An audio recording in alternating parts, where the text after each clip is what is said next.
Hi everybody, good evening. It's Fiona Hooper here with another edition of the Poetry of Painting. Gosh, I can't believe I've said that now 53 times, which is really just quite amazing. Never thought that would happen, but really enjoy these. My poets really enjoy them as well, and I hope that everybody else out there that watches it really enjoys it too. It's great to have you on board, and I hope if you're watching, if you'd like to make a comment or ask a question, please do. It'd be lovely to have you involved. And thank you very much for watching. So this week I'm being joined by Markey Mark Symmonds, one of my regular poet guests, and very much looking forward to hearing him read out his poem for us. So let me just bring him on the screen. Bear with me. Hi Mark, how are you? Hi Fiona, I'm fine, thank you. How are you? Good, I'm very good, thank you. It's great to see you again. And to see you as well, yes. Thank you. Oh, we've got Sammy watching. She's catching it live tonight. Well done, Sammy. Thank you so much for Hi, watching. Sammy. So I know it's always difficult trying to fit these things in around daily life as well. So really appreciate that. Thank you. So this week Markey Mark has written a poem about the little painting here, which is called A New Morning. It's one of a series of small works on gold leaf that I did recently called Little Nuggets of Gold, just for something to call them. I thought that was rather nice. Thanks to my friend Liz Chatterton for that suggestion. So those are now on my website and available if anybody's interested. So just drop me a message if you'd like to know more about them, or have a look on my website, which is www.fionahooper.com.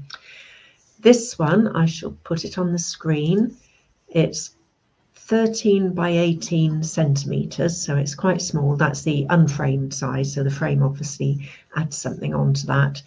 And it's based on a photograph of Sheerness, which was taken by an Instagram friend of mine and Facebook friend of mine, who gave me permission to use the photograph as inspiration. So if you look at the photograph and you look at this, you might not realize that they are taken, or the painting is taken from there. It's a jumping off point, and that's it. Just inspired me, and the drama of the clouds and the sunrise, and just really appealed to me.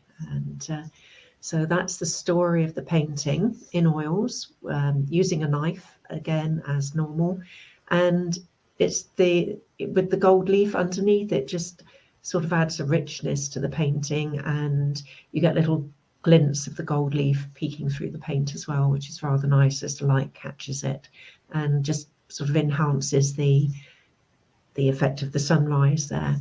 Oh, hi, Chris is with us as well. Thanks, Chris. Thanks for joining us, catching us live this week. Well, thanks for catching up on replay. Thank you, as you were not able to watch live, but great to have you with us today. So, Mark, over to you, I think. Would you mind reading your poem for us now, please? Yeah, I mean, again, I've gone quite different this week. And it was a very inspirational piece of work that you've done there on canvas. Thank you. So here's what I came up with. I strained my eyes open. Where am I? Wherever it was a new morning. As I watched the sun rise above the horizon, stretching my body against the coming of the new day. The fire of the sun spreading above the waterline, breaking the darkness of the night, pushing its beams through the leftovers of the grey light. With all its might, as shadows start to descend on the foreshore, the bracken silhouetted against the morning rays, creating pleasure, watching this natural treasure. I rise to my knees and stretch as if to grab the sunrise. I frame the sight in increasing light and thank the world for letting me make it through the night so I can enjoy this morning of being free, the simpleness of nature, the calmness of regeneration of the day, the newness of life, the melting of previous strife, as the morning comes onto full parade. And that's it. Wow, that's beautiful, and it's full of thankfulness and hope and appreciation of the natural beauty. You say, like, the natural treasure. That, I think that's a brilliant way of describing a sunrise, because it's, full of promise for the day ahead. And you did make it through the night, and you're here for another day, which is wonderful, and very apt at the moment in these very difficult times for some people who are not so lucky as to make it through the night. I think one of the things when I started writing poetry was to be more aware of what's around me, and just take in and enjoy the simple things in life, the moonlight, things like that, sunsets, sunrises, and those simple things that happen day after day that bring so much joy to people, but also, as a poet, ask so many questions and give you so much diversity that you can write. And I think we should learn to love those things a lot more. I mean, one of my favourite seasons is autumn, and that's because I love to see the gold and the reds of the trees, and and that really makes a huge impression on me. Yes, yeah, and it's little things as well. It's not even anything that's particularly dramatic. But for example, in the garden here, we put in a new border last year, and part of that was using a rotavator to turn over all the earth and everything. And there had been some daffodil bulbs in there previously, in amongst the grass, and a lot of them have actually survived. But I think it was a bit too dramatic for them, traumatic. And this year we've got just one actual flower on them, but it was wonderful to see it. This one lone flower that had battled against the odds to survive all the upheaval, and waiting for it to open, and just the beauty of that one flower. Hopefully there'll be more next year, but it's little things. The beauty of a flower, the buds opening, and sunrises, sunsets, and kicking leaves in the autumn and things like that. And one of the things they did, you talking about the daffodils, one of the things they did when I was a kid, I can remember when I was in middle school, they had a mass planting of daffodil bulbs, and they planted them on all the sort of hills and the where you had like a mound or anything, they plant them on there, on all the big roundabouts and stuff like that. And the whole school, the whole estate went out and did it. And for every 50 you planted, you got 10 for your garden and stuff. And it was just a wash for years. Come the spring, it was just a wash all down the road of daffodils.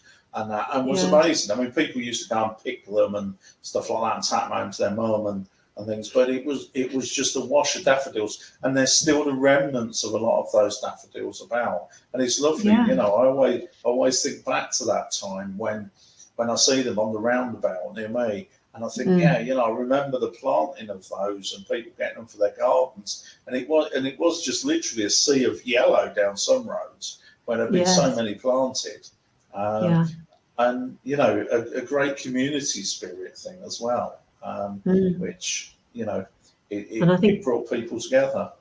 Yeah, and seeing all that yellow, after a winter of short days and dismal weather at times, and then seeing that wonderful splash of yellow is so uplifting, and just so beautiful to see. And this, it's like spring is actually coming now, heralding the warmer days, longer days, which we're starting to get now. And then, of course, the clocks go back this weekend coming as well. That's right, they do, Forward, get it right. We lose an hour.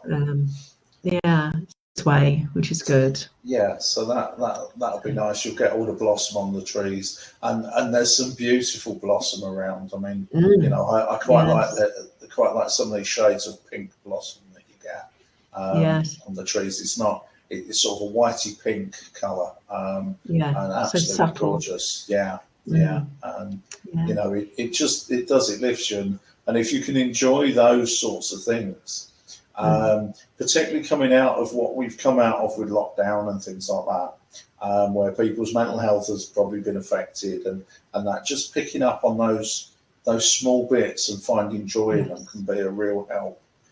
Yeah, absolutely, and appreciating what we've got.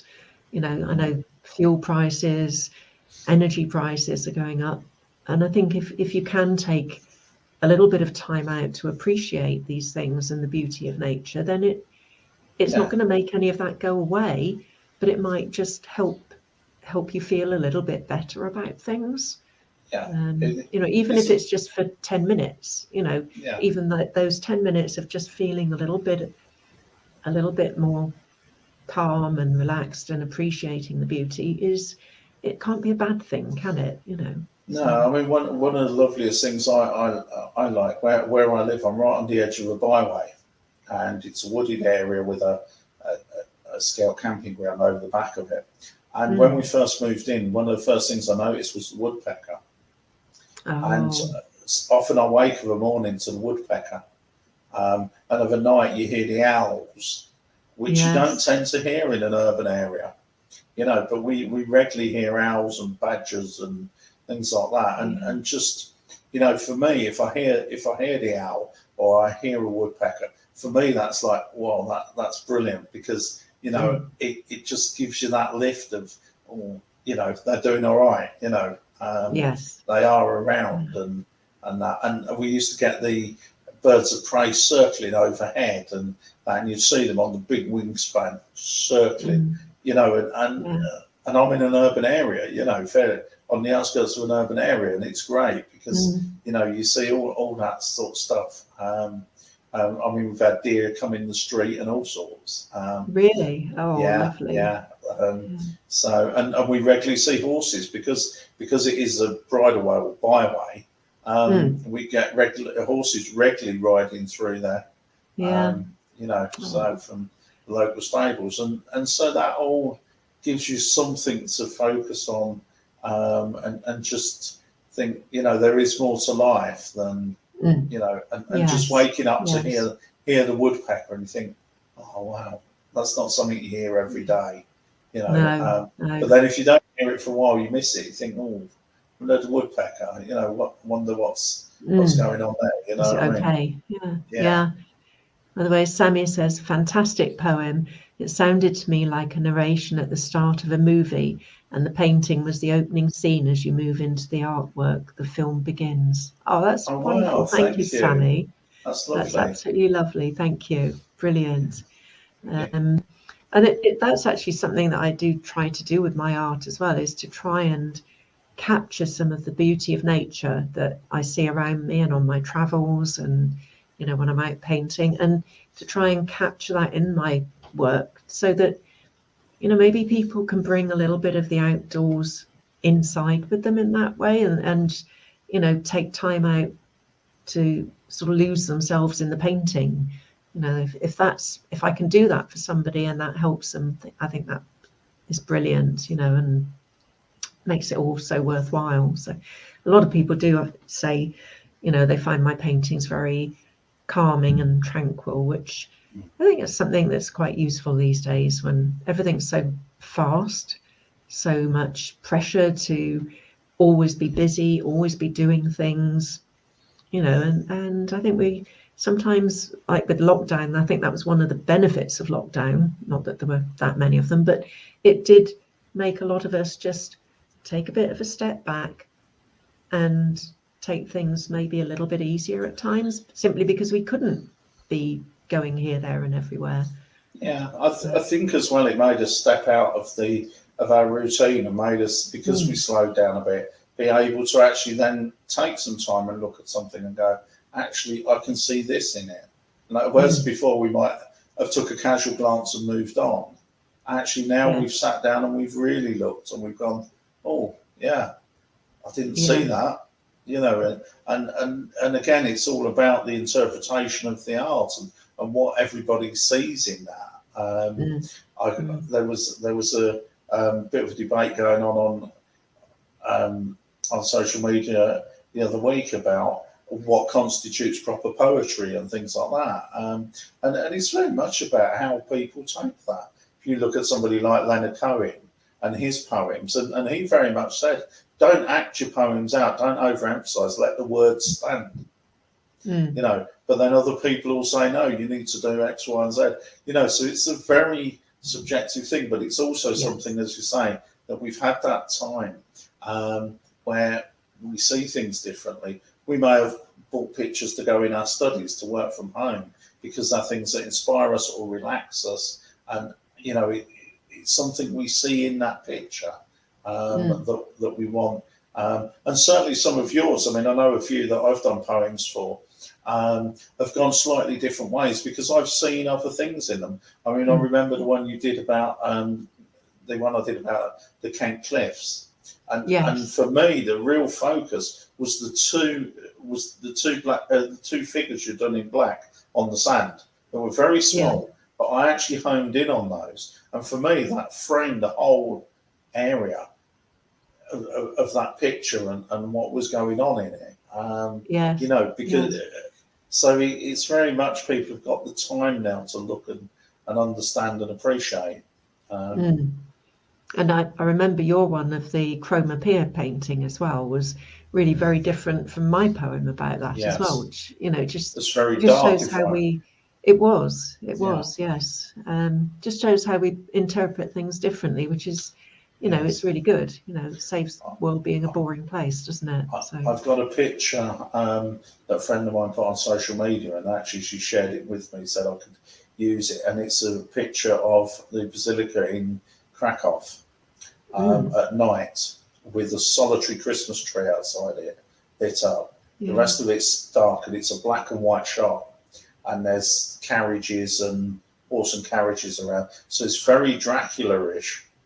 And I saw it and instantly it's like, I've got to do a poem for that, and I haven't sat and written a poem yet, but I will do. It's one of the pieces that I'm going to tackle.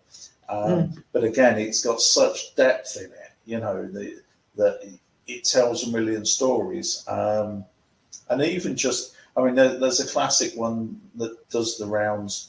I think it's set in sort of 1930s, 1940s America, of a woman sitting at a coffee bar, smoking a cigarette in a cigarette holder, man sitting the other end of it with the trilby hat on, and it's just such an iconic scene, but actually tells so much of a story.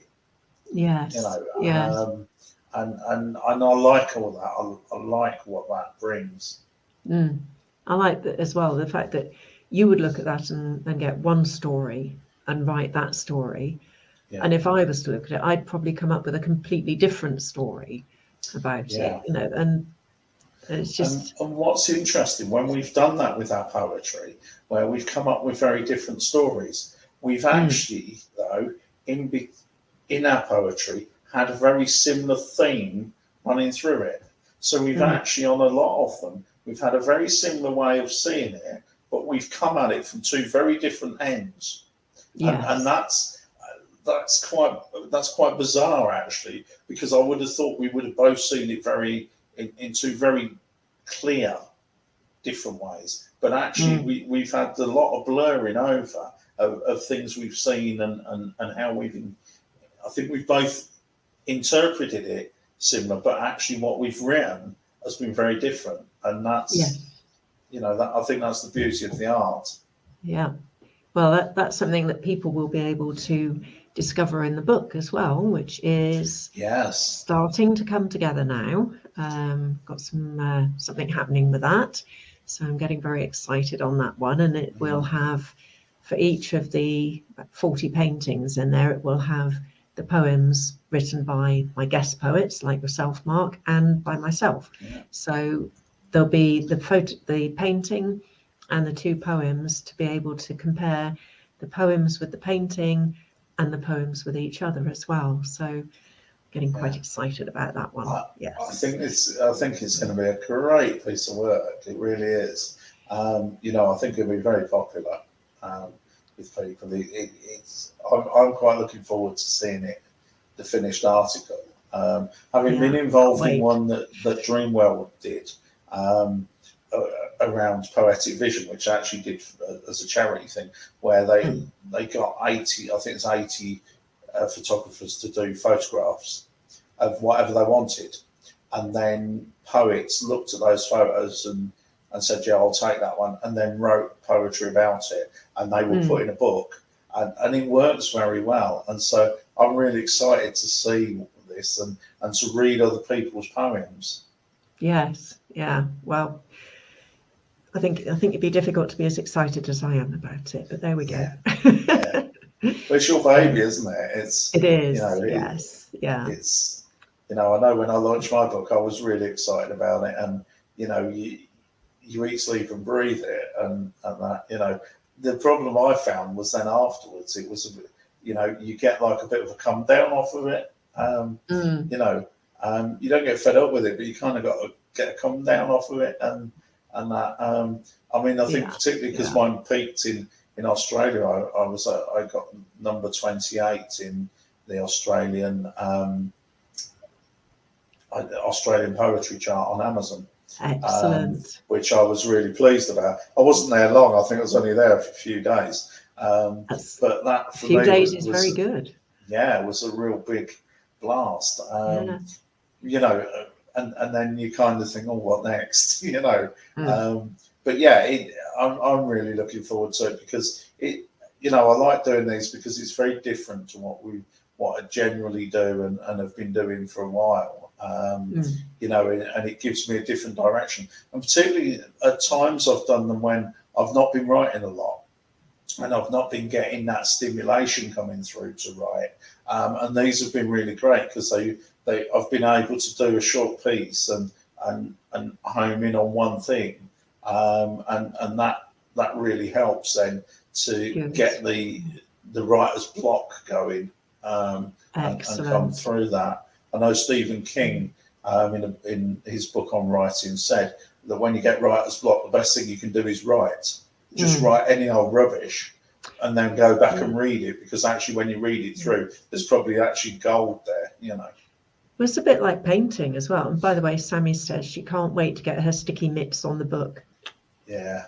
Thank brilliant, you. Sammy. But with painting, it's not writer's block, obviously. It's maybe painter's block. Sometimes you think, I really don't know what to do. I don't feel inspired. I'm not in the mood. But the best thing to do is just to get in the studio, just do something, even if it's a bit of tidying up to start with, and then think, well, how can I experiment with these materials or that, or I'll try a different color combination from my normal colors, or something like that, and just play. Treat it as play and experimentation, and that normally, once you've been doing it a few minutes, you've forgotten about painter's block. You're there, you're doing something, you think, oh, quite like that, or that bit worked. As an artist, I suspect that's really important, because I guess sometimes you don't get the playtime to be able to develop that work, because you're constantly you're painting, and then you're selling paintings on, and you're doing other commercial stuff, etc. And sometimes just having that ability just to sit there and play. I do it sometimes with words. I'll sit there, I don't know what to write, and I'll just sit there and play with some sentences. Something will come into my head, and I'll just play it around in my head for a bit. And sometimes that develops into a piece. Other times it doesn't, and I'll just play around with it for a bit and then leave it. But it gives you an opportunity to try something different. Does that work there? Can I do that? Do I need to change something? Which you don't, if you're churning out. I mean, as poets, we're in danger of, all the Zooms we did and live performances and stuff like that.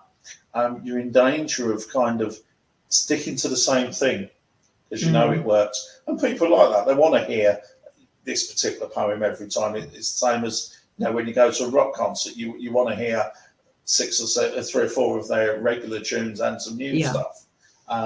So you're under a lot of pressure to write new stuff. You've got your old stuff, but then people know how you operate. So how do you then step out of the box? How do you play with something new? How do you think, right, maybe we'll play with this I mean, I'm working on a piece at the moment that's inspired by Katie Tempest, and I'm calling it "This Is Britain." And I won't say too much more about it because it is a long piece, and it's a piece that I'm writing and I'm playing around with because it's a new bit of a new format for me, and I want to see if it'll work. And that, it's like exercising your creative muscle, isn't it? You know, the more you exercise it, the stronger it gets. Yeah. And Sammy's put a really good comment in, actually. Inspiration finds you working, which is by Picasso. So you can put the emphasis on that differently. You know, inspiration finds you working, or you know, it finds you working. The way it's just the way you say it, but the meaning. You know, if you actually get on and actually start doing something, then inspiration will come to you, and you just think, oh, I like that. But if you're just sitting there doing nothing, what do you expect to get from nothing? I mean, I've done it a few times where I've done something and I've left it because I'm not happy with it, and then actually a couple of days later, something will come into me and go, oh, right, I could nick that bit out of that, and then the whole thing just flows through. And within 10 minutes, I've written a piece and I'm editing it and things like that. So it really, all these different techniques that people use. And the one thing that constantly comes up time and time again that everybody says is, what do I do when I get writer's block or artist block, etc. And it's so important to just write, just be, just get anything out on the paper. Just do it. Because actually what you might find is a new form. I mean, you may find that, take your anger out on the paper, splash it, whatever. It can take you down new routes and absolutely, yes. And sometimes it's good to do it without even really thinking about what you're doing or creating, just to let it flow, just like letting the words pour out for poetry, or just getting the paint and brushes and just doing something on the canvas, even though you've got no plan, but just see what happens. And I think that's right, and I think that's really important. And I think that there's a school for both of the planning, the taking the time, the changing the minute bits. And there's others. Some of the best things I've written, I wrote in 10 minutes. There's other things that I consider really good that actually I wrote in my head over the course of a week or 2 weeks, and then got it down on paper, and then changed it, then fiddled about with it because I wasn't happy and added to it, and they came out all right. But so I do both, and I'm lucky in that I've got the ability that I can create a poem in 10 minutes. I mean, I did a piece when I was doing a lot of Zoom stuff in Nashville over the pandemic. What I did there one night, they had some quick poetry because there were so many of us. So we did one of our own poems, and then we did some snap poems, either just 1 minute, or you take a piece from one of your poems and just use that piece, which was quite effective. And one of the things I did one night was I did some improv. So I said, right, just give me a word. And I made up poetic stuff off the top of my head. I didn't know whether it would work. I didn't know whether I'd crash and burn. But it was a nice environment to be able to do that. And to be able to make that up straight away as it goes on. Yeah, that's good.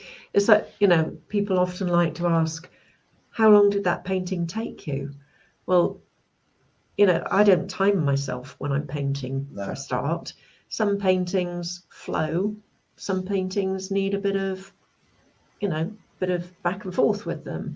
And the other thing, as with poetry, as with painting, as with anything like that, it's not just the time that you take to do the painting or write the poem.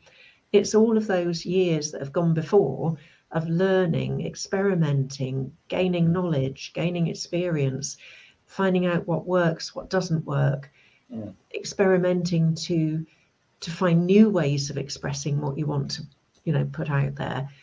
It's not just the time that it takes for that one item. That's just a small part of the actual getting it on the canvas. The sorting out the spaghetti in your head is the real big one. I mean, I've played, you know, some nights something would come into my head, and I mean, I'm always quoted in my bios of, you know, usually what comes into my head at 3 a.m. in the morning, right?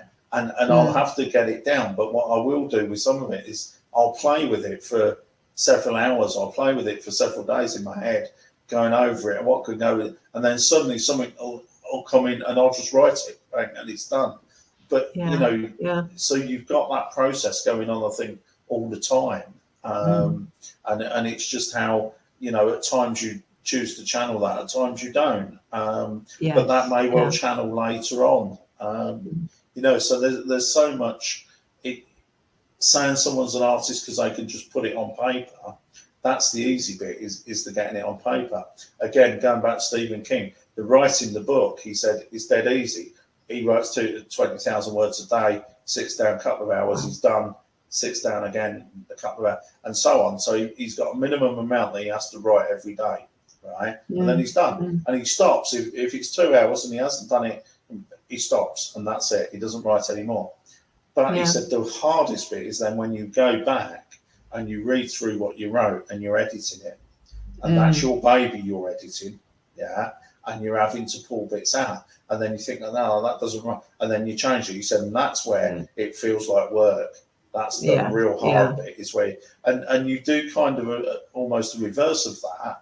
Often when you're writing, and I guess when you're painting, in that it's going around in your head all the time, and it's getting that down on almost a dump on the paper, but in a way that it's going to make sense to somebody, you know. So you're kind of doing all that bit of spaghetti sorting in your head before you're writing it.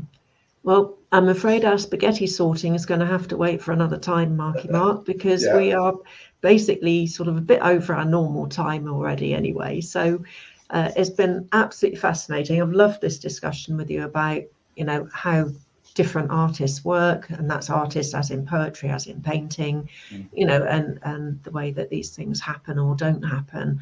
Been fascinating to discuss that with you. So thank you so much for being on the show again, and another wonderful poem. Hopefully you'll allow me to post that in due course as well, like your others. And thank you everybody for watching. It's been great having you along with us. Thanks so much for the comments, Sammy and Chris. And Sammy really enjoyed it, said it's brilliant live. Thanks, Sammy. I've really enjoyed it too. It's been a great time talking with you, Marky Mark. So thanks ever so much. And I'll be back again next week, when I'm actually going to be joined by two poets next week. So you'll get to hear two poems about the same painting again, like I used to do. So join me then next Wednesday, 7 o'clock UK time. Be great to see you then. And in the meantime, have a fantastic week. Thanks ever so much, everybody. Thanks, Marky Mark. Thank you. Take care. Bye everybody. Bye.